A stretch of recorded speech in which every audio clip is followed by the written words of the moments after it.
Accident? কি হলো madam?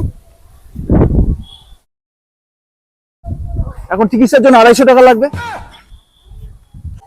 এবার আপনাকে 250 টাকা দিতে হবে। 250 টাকা দেন, 250 টাকা দেন, চিকিৎসা করতে হবে, ওকে ট্রিটমেন্ট করাতে হবে।